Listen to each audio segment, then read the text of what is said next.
Okay, this is going to be extreme, but PSLE, right, is stupid.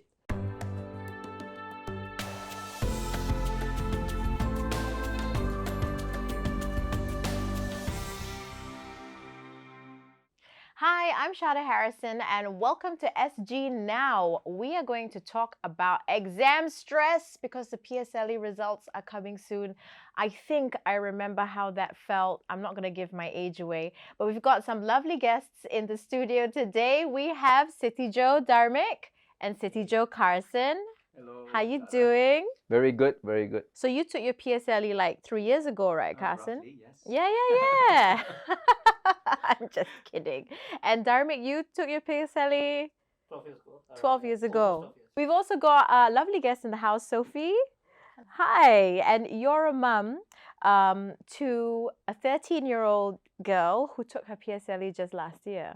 So, so I'm a mom to two girls actually, 13 Yeah. and 15. Yeah. Yeah, and I'm working mom, so I work in the day, but I'm flexible with my work, so that's helpful in just being with the kids and being there for them. Yeah, good. I'm really excited to talk to you because Sofie has written like an article about how you redefine the way your daughters dealt with stress during PSLE and rather redefine how to look at PSLE as an examination. You know, PSLE for me, honestly, like national examinations are always a stressful time in our lives. I don't particularly enjoy them, but thankfully I had parents that didn't stress me out. But I do a show on TV where I play a primary school teacher, and the main storylines are always about my primary school students dealing with stress, dealing with PSLE, dealing with examinations, dealing with overstressed parents. So I think it is all right to say with enough articles out there on the internet about how our young children are stressed out by examinations. It seems to be like a make or break for a child, right? Do you think this is a good thing or a bad thing? I think they're way too young to be being stressed. They should enjoy their childhood. I totally agree. I think as kids, we should really, how would you put it? Give our children back their childhood. The kids are meant to play. And, in the process of playing, they will learn about life. They'll learn about socializing. They'll learn about nature. They learn about their bodies when they fall down and all that. And these are lessons in life. So Dharmik, with that slight pressure, do you think our PSLE is a make or break for a child? I feel that we have made it seem like it's a make or break, but I don't think it is at all. Because how I say is that you are testing them on 4 subjects, right? And these subjects might not even relate to what they want to do in the future. This one exam, and after that, you're gonna have to stress about the next exam. It's like it's an endless cycle of just stressing out the child. I don't think it's worth it. Yeah, I don't think we realize as a society what stress does on both the body and the mind, right? Do you have anything to say about that, Sofie? Yeah, I think as you said, like stress affects both body and mind, but also when they're stressed, they can't think very well, and they're not sleeping well. And so if they're taking an exam where they're already very stressed, whatever they learn is not going to be the actual that they are thinking about on what they've learned. They won't recall it well. They won't recall concepts well. And so that's why some children are doing well on a normal day, but not in the final exam. Can you just share with our audiences how you took your child through PSLE? Like, what was your approach? So to start with, my child was kind of struggled a little bit in primary 5. So results were a bit concerning. But I think a lot was going on during that time because it was also the pandemic. So the learning style had been different for them, going from physical classrooms to an online setting. And I think she didn't do too well with that one. She learns better in person. So I think for me, I was very busy during that time, that year of the pandemic. So moving on to primary 6, I think my focus was really to connect that bond back with her, so that could help her through with learning, because I think it's hard for a child to learn when they feel like they're alone and the parents are not there for them. Carson, why are we as a society so driven by these 4 subject exams, math, science, English, and your mother tongue? Well, I'm going to answer it another way. They should have a 5th subject to see how much fun you have as a 12-year-old. Fun. I think it's really important, actually. I mean, I'm serious to say that when the kids, the 12-year-olds, they're supposed to have fun. They're supposed to enjoy it.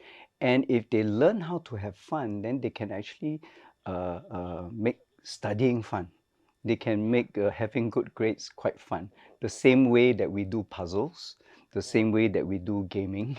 Don't make the PSLE score the main thing, you know. Grades don't actually matter in real life, because when it comes down to it, when you do well on a physical paper, it just means that you manage to memorize everything and dump it on a piece of paper and send it out. Do you actually know what you learned from it? Probably not. Yeah, so I think in order for someone to learn with fun, it's to feel confident and not be afraid to make mistakes. I think a lot of times students don't want to try, or some students don't want to try because they're afraid that they will make a mistake and get scolded or berated.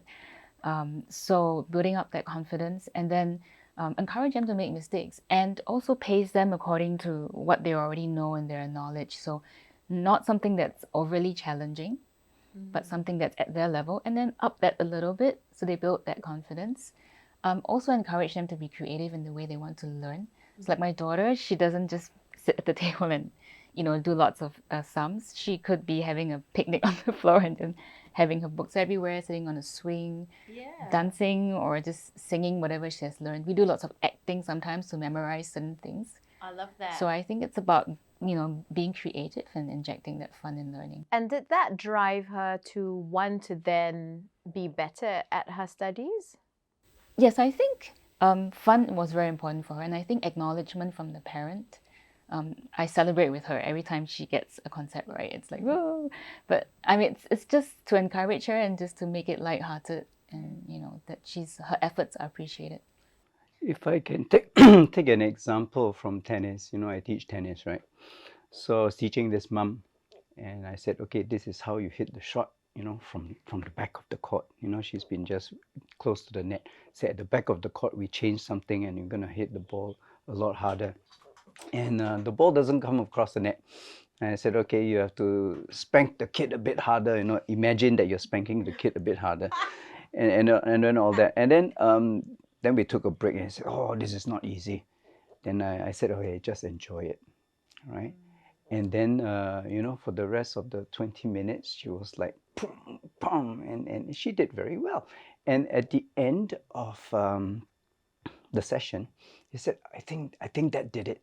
Yeah, you told me to enjoy myself, and I really did, I think that's what it's all about, You don't have to be so focused on the task and you forget about enjoying yourself, forget about the overall picture, that you want to get the ball across the net, and have the satisfaction of the sound of the tennis racket hitting against the tennis ball, and that's what tennis is to me.